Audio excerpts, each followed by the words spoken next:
Hello everyone and welcome to a Meta Report video. There was a ton of big tournaments over the weekend in Arcasius Island, including Charlie's Collectible show, which had 319 players. In today's video, we're going to look at the winning decks from the biggest tournaments. But I'm also going to be picking out some of the most unique decks, which did pretty well in tournaments as well. Emerald Amethyst has started poking its nose up, and Ruby Amethyst had a few decent performances as well. And very interestingly, later in the video in some smaller tournaments, Ruby Emerald had a good performance, and Amber Amethyst had a reasonably good performance as well in one event. Big shout out as usual to Card Market, who sponsor the channel. Great place to buy singles online in Europe. We are going to start off with Charlie's Collectible show, which was a $13,000 prize pool tournament with lots of big names competing. It was so big that on the Sunday they had like a side event basically for people that didn't make the cut, and we're going to be also looking at that. Lots of very, very good players over in the States go to this. Last set, it was this tournament where Brennan DeCandio played the Diggy Diggy Hole deck, and that's where that really started getting popularized. So Cody in the top 8, you needed an insanely good record to make the top cut in this one. It was like 7-1, 7 wins and 1 draw. I think some people didn't even make the top cut on, like something outrageous. So all these decks had insanely good showings. And Cody has got a Doc and Genie build of Amethyst Steel with Strength of a Raging Fire. No Elsa in this one. That's one of the big kind of decisions you have to make when you're playing this style of deck. Do you fit Elsa in there? Do you play Zeus? It definitely seems like Doc and Genie is the way to go for Amethyst Steel. If you're going a little bit more control heavy, obviously I've got my version where I go full turbo mode. But if you're looking to be a little bit more reasonable and try and outplay your opponents and control the board a bit more, Genie plus Doc is definitely the way. And the Giant Cobra definitely helps playing 4 Genies and 4 Docs. In the previous metagame, if you try playing 4 Docs and 4 Genies, it felt like too much. You would end up bricking quite a lot. But that's where the Cobra can just help you become unstuck, as often it doesn't feel great discarding cards, but discarding an extra Doc in particular feels very good. But even at times, if you've got multiple Genies, you just end up having your hand a bit clogged and you want to play a Doc quite soon. The Cobra does come in clutch. Benja's in there. Benja's definitely an interesting one. It probably is it's probably the most cuttable card here. The longer the meta goes on, the less greedy the Sapphire Steel decks seem to be becoming. There's less Fishbone Quills. Benja's really good into Fishbone Quill, but apart from that, it's maybe not that impressive. In an open deck list format, I think having the threat of Benja has a big impact, but obviously most of the time you're playing, it's going to be closed deck lists. 3 Calhoun, 4 Crab. I think like the other things, also 3 White Rose. In my opinion, White Rose is pretty overrated in decks like this at times, but it does have a really good stat line and it can sing Strength. So if you're singing Strength with it, that helps it significantly. Overall, I like the deck a lot. I think it looks smooth. For me, I think it's a little bit crackers not to play 1 or 2 Maleficents, but you knew I was going to say that, didn't you? You knew it. You knew I was going to say that. Up next, we've got Bell's Dwarfs. Sapphire Steel. Oh my goodness. Sapphire Steel is going to be featured a lot in this video, but it's a very interesting take because it's very similar to the Diggy Diggy Hole deck, right? It's a Diggy Diggy Sapphire deck. Happy and Doc as the 2 knights with the 7 Dwarfs Mine in there. And this is a very budget-friendly version. One thing that's really interesting to see with Sapphire Steel is actually it is possible to build it on a budget. You don't need Tamatoas, seemingly. This one's not even playing any copies of Flavisham either, just relying fully on Doc for the card draw. Miss Bianca is in there as well. There can just be a 5/5 that comes down on turn 4 to control the board. No copies of Zeus, just 4 strength. And obviously the 7 Dwarfs Mine has the potential of giving you some control as well. This is a really budget-friendly version of Sapphire Steel, and it's great to see that that's performed really well.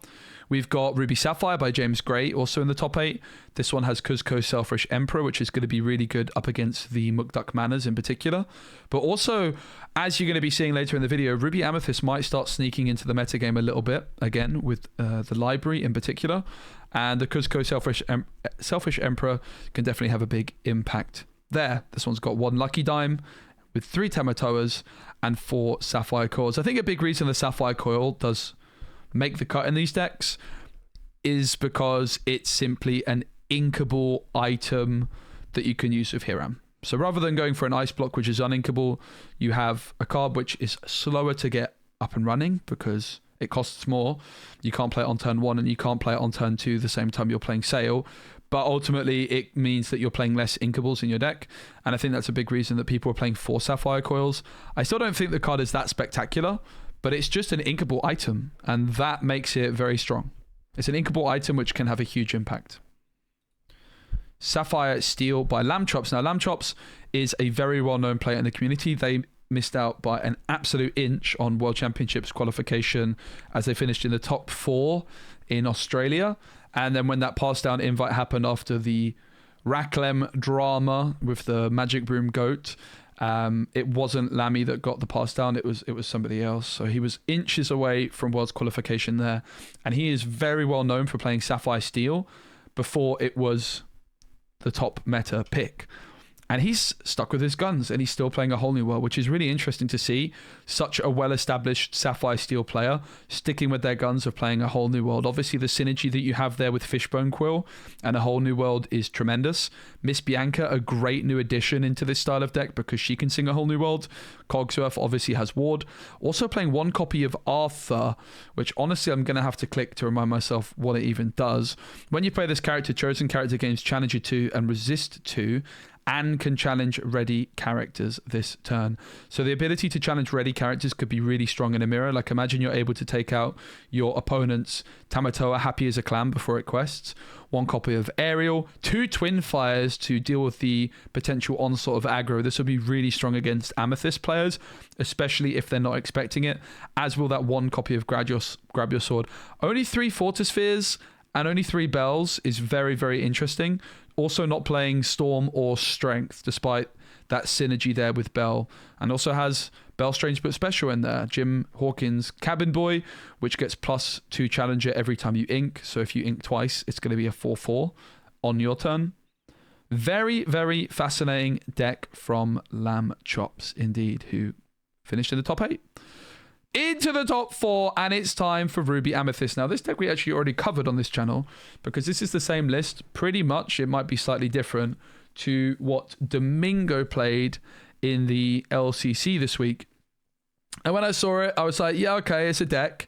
It's a little bit different, I think, but it's using Fairy Ship, Library, and Forbidden Mountain.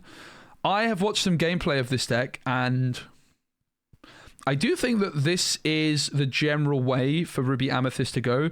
There are some things about this exact list which I don't love, but overall what Ruby Amethyst can do in this metagame is it can play the library in particular, and it can make really good use of the library. Why Ruby Amethyst specifically? Well, it's because you can just build up to that B prep.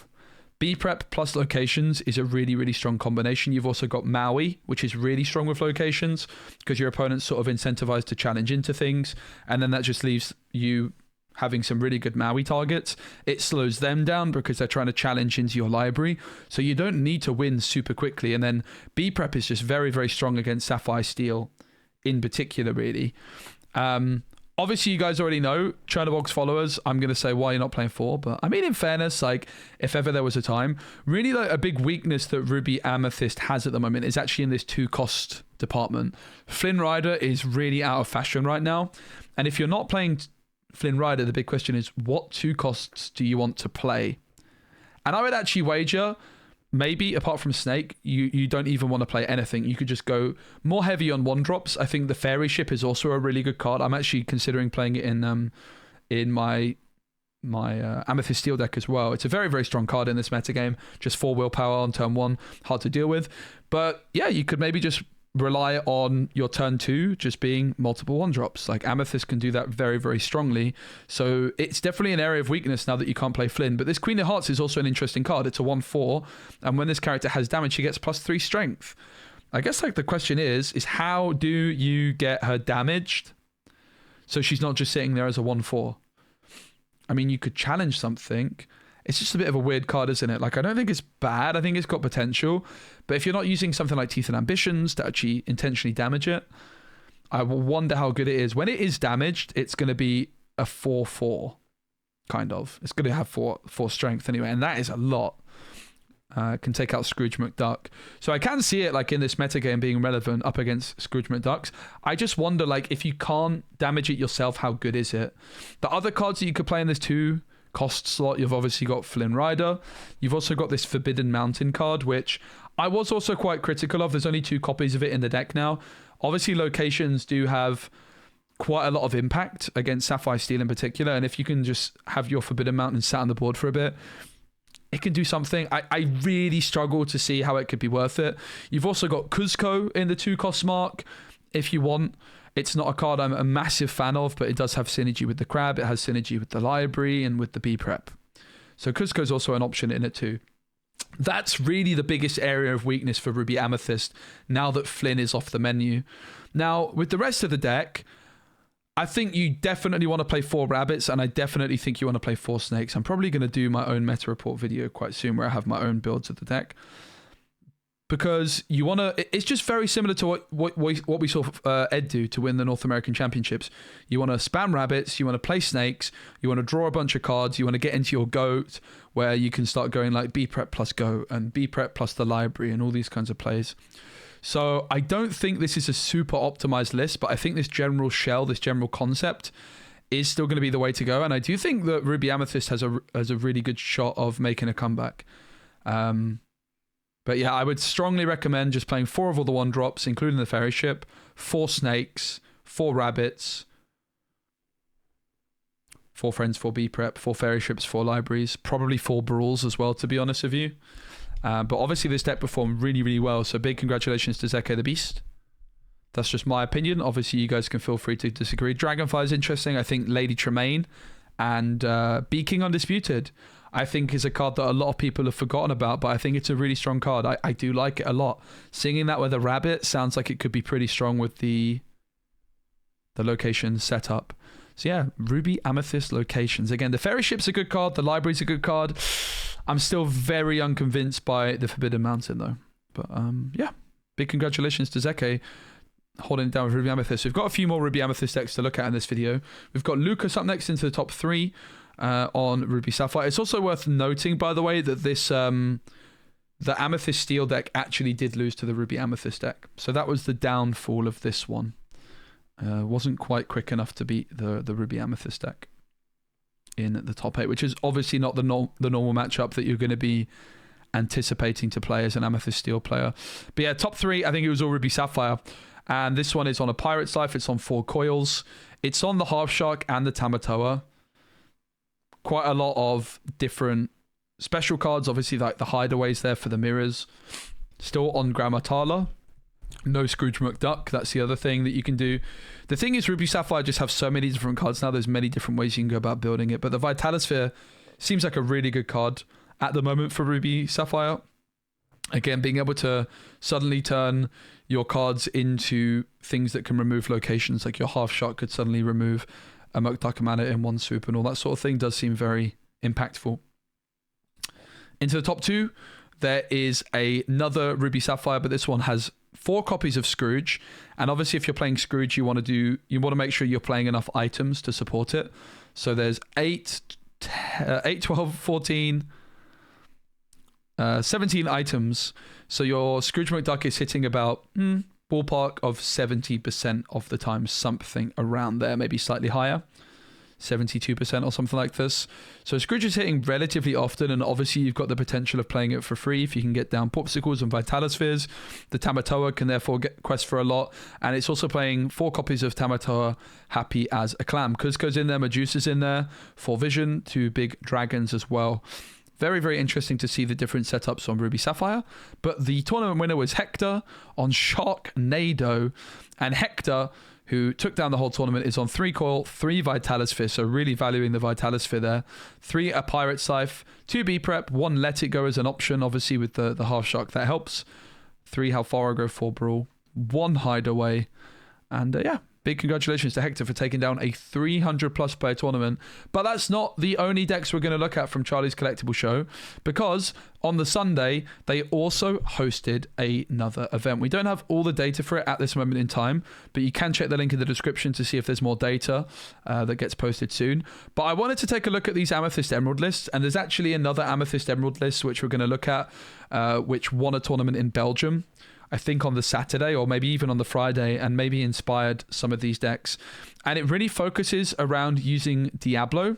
Obviously, there's this new Emerald and Amethyst Diablo, which is a 2-cost, which is a shift target. So suddenly you've got 8 really solid cards that you can shift onto. You could even play Morph, and you've got 12. There's even another 1-cost Diablo and Amethyst. So you could play like 16 shift targets for your Diablo to really consistently shift that in.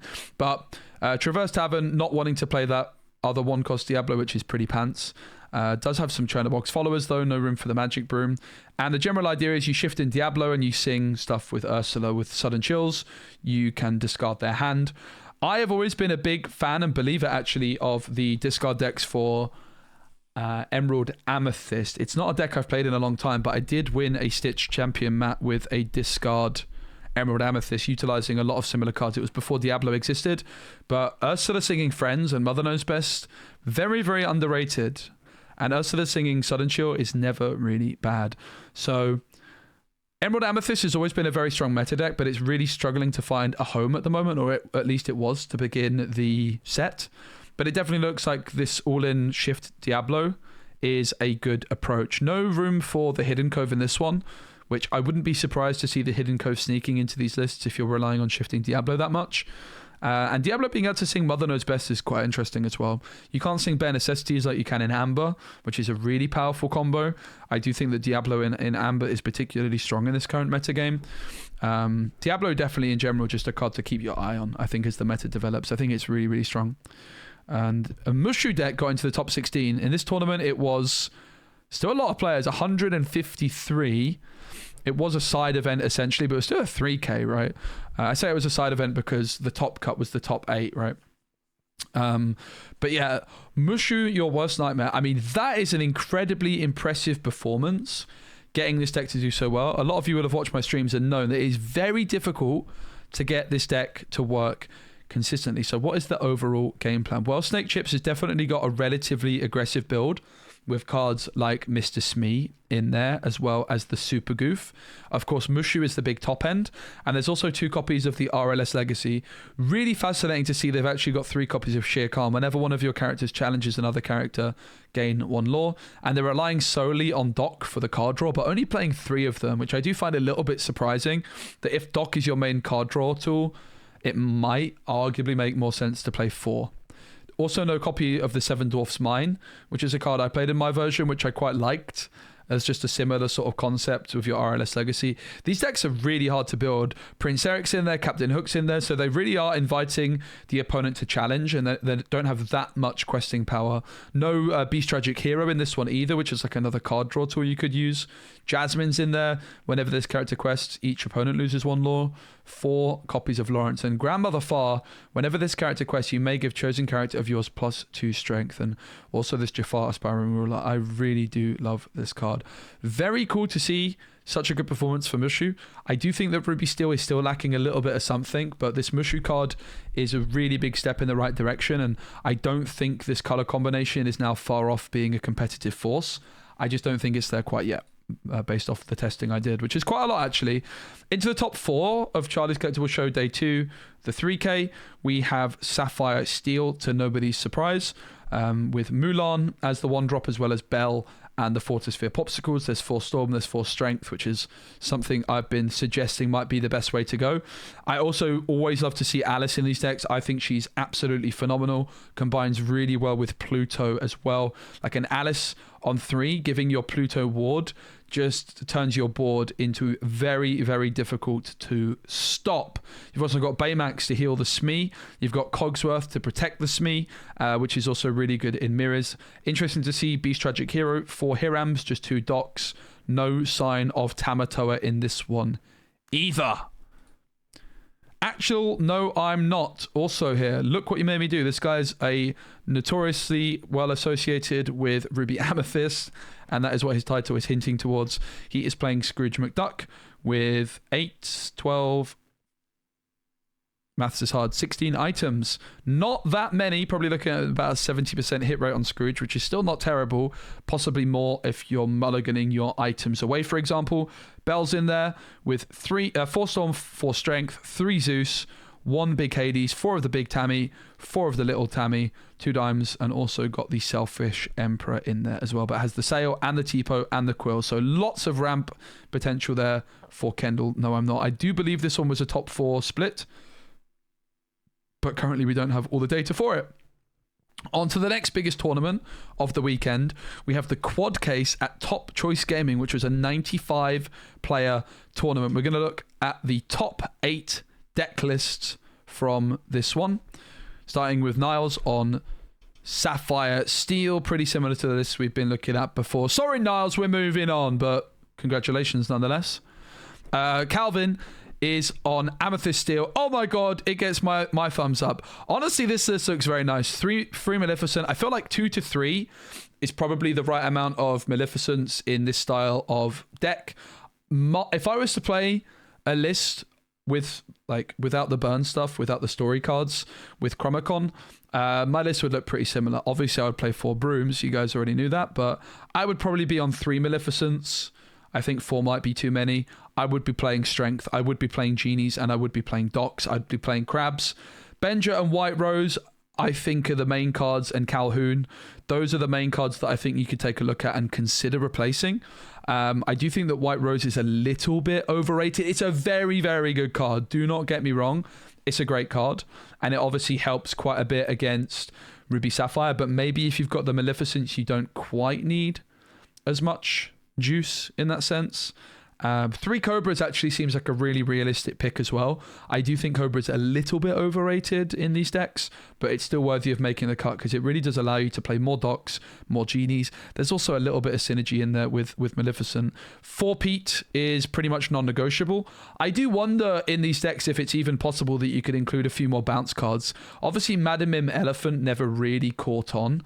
But there's also like this new 2-cost card, which allows you to exert an opponent character and bounce one of your cards back. With Calhoun and Pete, that could honestly be pretty good. And I do also wonder if Elsa is ever going to sneak back into these ones.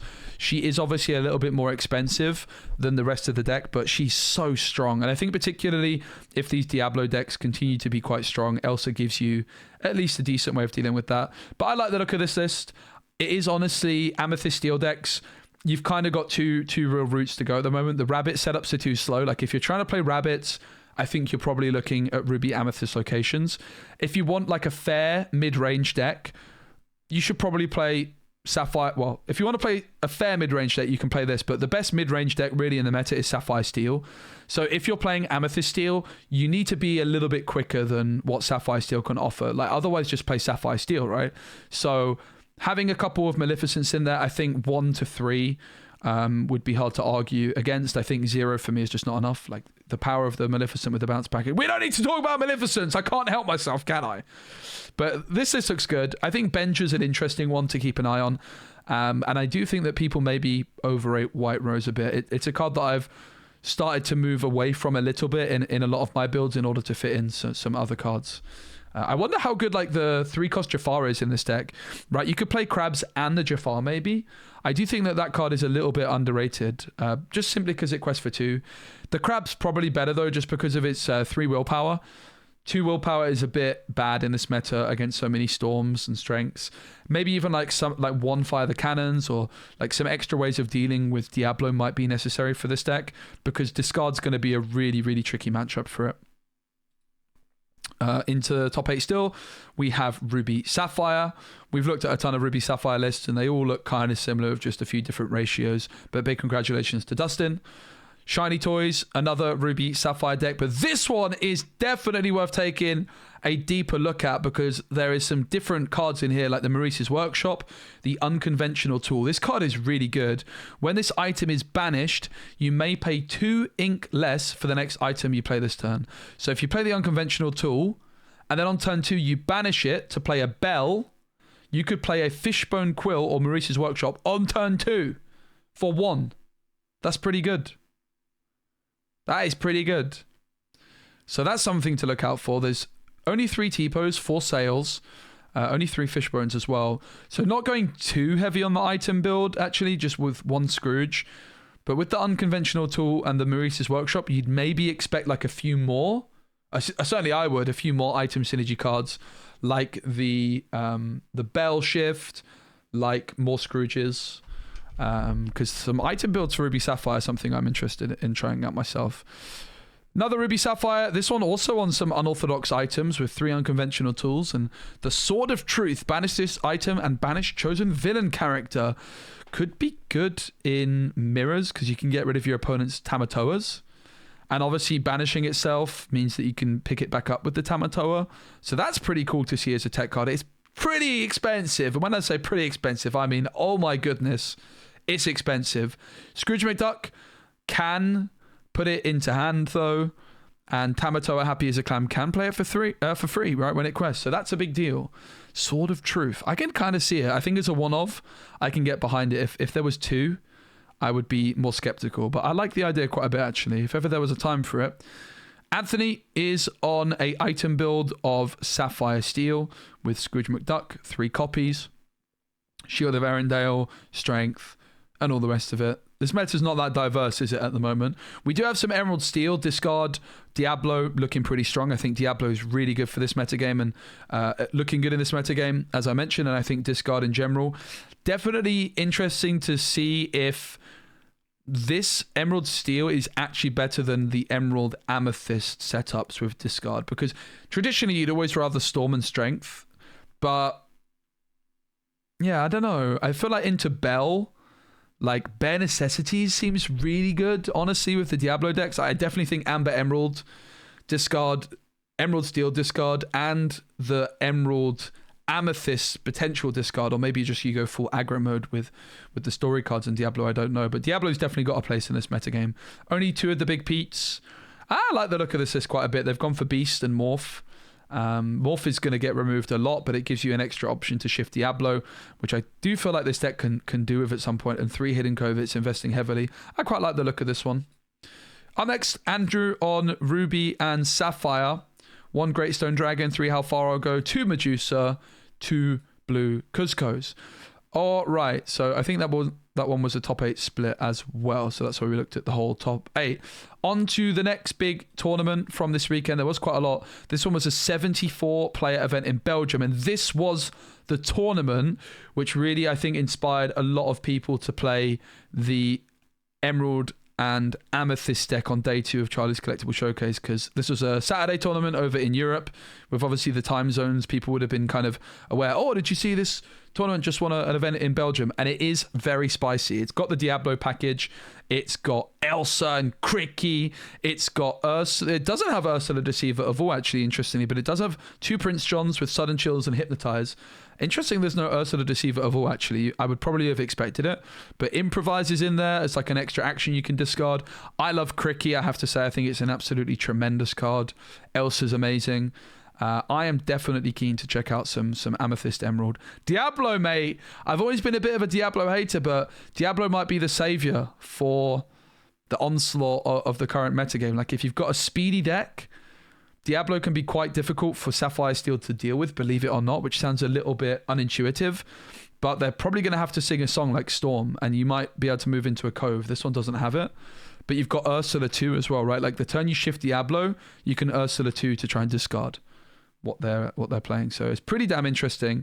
This one cost Diablo is already really good into the Bell decks as well. It's like, okay, a lot of the time they might try and deny your shift by just removing your 1 cost, but you just get to draw off that, and you play another Diablo, and then you can play Ursula to discard the songs. Like, I can definitely see the place this kind of deck has in the metagame. So big shout out to this. This is actually the top 8 one. The winning deck was BP, and I think it's the same list. But yeah, this deck got a first place finish and a top 8 finish at this event, so I did want to draw attention to it. I also did want to take a quick peek. We're not going to look at all the other decks, but I did want to take a quick peek at the Ruby Amethyst list that got into the top 8. This one's got Teeth and Ambitions for the Queen of Hearts, which I feel like makes sense. Like, if you're going to play the Queen of Hearts, I feel like you probably want to play some amount of Teeth. This one isn't on the fairy ships, but it is on the library. It's got 1 big Sisu, it's got 2 Tremaines, 2 Medusas, only 3 B preps. I feel like you want the 4th B prep in this meta game, and it's got genies instead of rabbits. And I feel like if you're playing Ruby Amethyst, rabbits plus snakes might be the way to go. That's just my gut feeling. On to the next tournament. We have a 70-player event. Cash entry only, mate. Cash only. It was a 3K. Big shout out to Savari's own Collectibles. Let's take a look at the top 4. We had an Emerald Steel list with Tinkerbell and Morph in there. Couple of Calhouns, couple of Crickies, 2 Lucifer, Beast as well. So Beast, Tinkerbell, and Diablo, the shift options. 2 Hidden Coves. No Hypnotize though. No Hypnotize, no Muses. Interesting. It's hard to fit everything you want in a Emerald Steel deck, so really relying on Lucifer for the discard. I don't like the sound of cutting Hypnotize, honestly. I really don't. Steel Emerald, is this not the same flipping deck? It's not. It's just someone different in the same tournament. This one is on 1 Hypnotize, 4 of the Big Pete, also on Tinkerbell, also on Hidden Cove. It's interesting, right? Like, I kind of don't hate the idea of removing Hypnotize. Like, it's a weird one because you need enough discard to make it work, but also, like, it's really hard to fit everything when you're playing Emerald Steel, which is why I think, like, Amber Emerald and also Amethyst Emerald discard decks are also worth looking at. It's so difficult to fit everything you want in these decks. Muses is not very good against Sapphire Steel. That's a problem for the Muses. Also in the top 4, we have Amethyst Steel. This one's on some Fire the Cannons, Genie, Rabbit, no Doc. 2 Alphinum, Platinum, 2 Zeus. Obviously, if you're going to play the Rabbits, some Zeus makes sense. I think this list is going to struggle against Ruby Sapphire, but it does have the Queen, which can basically gain 4 lore if there's a Princess in your opponent's discard pile, so that's pretty cool. Yeah, my gut feeling is if you want a Rabbit build, probably play Ruby Amethyst with Library. And if you want something a little bit quicker, you probably play Amethyst Steel. That's kind of where my head's at. Ruby Sapphire also in the top 4. There's a top 4 split, it looks like. Scrooge McDuck, Vitalisphere, Ice Blocks, Great Stone Dragons, and a Dime in there. All right, but we're not done yet because there was also a 45-player tournament in Germany. This was a webcam tournament, if I'm not mistaken. And Dinkang Fan played it. So he only got top 16. Let's take a look at Din's list. I say only. That's just because we have high expectations. But Din, one of the best players in the world, of course, qualified for Worlds. Was the only person, I think, to qualify for North American and European Championships. He is in the LCC, and he's on 3 Super Goofs. Looks like he's struggling a bit. Like, Din had an insane record last set with this deck. Hardly lost. But it does look like he's struggling a little bit more with his build this set. Still trying to work it out. Still practicing. It'll be really interesting to see what kind of list he eventually settles on. But Din is putting the work in. He's practicing. Rabban, Stag, 2 Wishes and 4 Rabbit. I guess that means 2 Genies and 4 Rabbits. Makes sense. The 3 Snake irks me, though. Like, I really want to see 4 Snakes. It's so good with Rabbit. Like, the whole strategy of this deck, I think, just needs to be get to B prep, draw a lot of cards, like Snake and Tremaine and that kind of stuff. The only thing that irks me about this is, like, I want to see the 4th Magic Broom. I want to see the 4th Rabbit. I want to see the 4th Fox. I want to see the 4th Library. I want to see the 4th B prep. Probably want to see the 4th Brawl. But obviously the problem with that is that then you're going to have to cut other cards. So I'm making it sound more simple than it is. I have to say I like the look of the Fairy Ship in this deck as well. I think Fairy Ship is going to prove to be quite a good option in a lot of the Amethyst decks this set. And this was the tournament winner, also on Ruby Amethyst. That is really cool, right? Like Ruby Amethyst. Maybe that's why Din is also struggled this weekend with the fact that there was 2 Ruby Amethyst decks in the top 8. And this was the tournament winner. Like, it is the real return of Ruby Amethyst. If you'd like to see me play this deck, guys, let me know. I am honestly down. I have a tournament on Sunday, and I think I'll either play Amber Emerald Discard, I'll play Ruby Amethyst, or I'll play Emerald Amethyst. I think I might play Ruby Amethyst. I think I might. It could be fun. I've only ever played Ruby Amethyst once, and I got top 8 at like 100-player tournament, so I think I could pull it off. I've watched Ed play Ruby Amethyst a lot. I think I could do a job, but it looks like Ruby Amethyst is on the comeback. It never goes, does it? Whatever happens, everyone writes Ruby Amethyst off, and suddenly, bam. But I like the look of the Bee King. For me, I also love Elsa, man. Elsa's so good. For me, I feel like this Queen of Hearts card, I don't know, man. I think like the best line that Ruby Amethyst really has on that turn 2 is playing multiple 1-drops. I've always wondered, could you play Maleficent 1-drop in this deck as well? But I think that's a little bit pushing it, because you want the uninkables of like B Prep and Tremaines, right? All right, the last tournament maybe we're going to look at, I don't know. Ruby Emerald, I promised you. This one was in Canada, a 34-player winner case.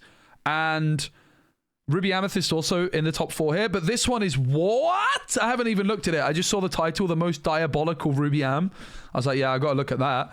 So it's got the most diabolical scheme, which is an uninkable action song. Banish chosen villain of yours to banish chosen character. Wow. Banish chosen villain of yours. So you could banish the Queen of Farts. You could banish Mother Gothel. Interesting. Obviously, you can sing it. So Mother, the pain is in here, like a 1/3. It's not a villain. I was thinking that would be a cool bit of synergy, right? But it's not, unfortunately. But the 2-cost Queen of Hearts is Mother Gothel. Whenever one of your characters challenged, you may move 1 damage counter. Oh, there we go. There's some synergy with the Queen of Hearts. Huh. Okay, it's not though, because you move damage counter from one of your cards to another, so there's no Queen of Hearts synergy there. But Teeth and Ambition says 4 copies, and there's synergy there with Mother Gothel. Hades also, when you play this character, you may deal 2 damage to another chosen character of yours to banish chosen character with cost 3 or less. So this one, the Queen of Hearts is in there, and it's being built around, which I respect. Like, I feel like if you're going to bother to play this, you need to build around it, right? I don't know that you can just plug and play it and really justify it. Scar's in there, Tremaine's in there, Brawl's in there. Cool deck. Very, very cool. Oh my days! Emerald Ruby. Like, guys, if you want to feature in a speci video, play an unorthodox ink color combination and do well at your local event, and I will look at your deck. I guarantee it. I guarantee it. If you want to be skipped over, play Ruby Sapphire or Sapphire Steel. But if you want to be featured, it's not that hard. Play something wonky and do well. I mean, it is kind of hard. So Emerald Ruby is obviously a deck which is quite close to my heart. Fidget is a really good card. It's an evasive, which whenever this character quests, chosen character of yours gains evasive until the start of your next turn. It is a very, very good card. It is very strong. Pegasus Shift is an option in this one. Only 2 1-cost Pegasus. It's quite low to the floor. It's probably going to struggle a bit against Sapphire Steel. That's going to be the concern. Moana's in there as well, which is whenever this character challenges another character, chosen character of yours gets +3 strength this turn. Prince Eric's in there. Cheshire Cat, which is when you play this character, you may deal 2 damage. Cricky's in there. Queen of Hearts, Ray, Brawl, and Remember Who You Are. If chosen opponent has more cards in their hand than you, draw cards until you have the same number. Kind of similar to Clarabelle. And then the signed contract, whenever an opponent plays a song, you may draw a card. Pretty interesting things to see. It looks like it was a good metacal. I'm not convinced, guys. You should like go over to Card Market and order this deck. But it's very cool to see it working. And of course, big shout out to Card Market, our channel sponsor, who I greatly appreciate. All right. I think this is the last one. It was a 2K with 32 players in the States. Steel Amethyst got 2 decks in the top 4. And there was also this Amber Amethyst deck I alluded to earlier that I wanted to take a look at. I'm more interested in looking at the Amethyst Steel decks at this point rather than the Sapphire decks, just to see what different setups people are going for. And this one's playing Tinkerbell Fast Fire, not playing the Giant Tink, but it is playing the Library. It would be really cool to see if you can pull off the Library in a deck like Amethyst Steel. I do think it just suits Ruby Amethyst playstyle a little bit better, where you've got that like longer drawn out game with the B preps to clear. I think Library really lends itself well there. Queen's Castle though, mate. Queen's Castle is a card. So in set 4 when I played in Seattle, I tested a lot of Amethyst Steel with Doc. It was the set Doc came out. I guess it was set 5. It was set 5. And Library was in my deck for a long time. I was testing with Moyen, and one time we were like, right, what if we put the Queen's Castle in? And Queen's Castle felt so much better than the Library in Amethyst Steel because you need to be quicker. So a big shout out to my Amethyst Steel fans. Give the Queen's Castle a go. If ever there was a deck for the Queen's Castle, it's probably Amethyst Steel. And honestly, to my Ruby Amethyst friends as well, maybe Queen's Castle could work in Ruby Amethyst as well. Locations feel quite good right now, and Queen's Castle was the best card in the game at one point, right? Let's not forget that. How bad can it really be?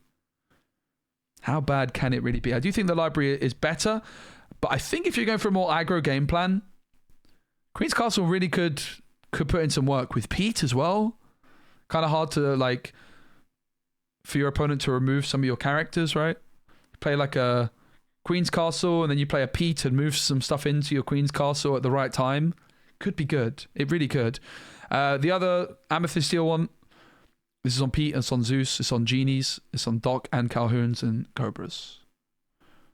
And finally, Amethyst Amber. Shout out to Maggie, holding it down with the hyper aggro. Rockstar Stitch. Are you kidding me, Maggie? Congratulations, Maggie. You have got my favorite deck of the week. Your prize is absolutely nothing. Don't spend it all at once. But this is an awesome deck. Just hyper aggro. 3 Daisies, 4 Lilo, 4 Maleficent.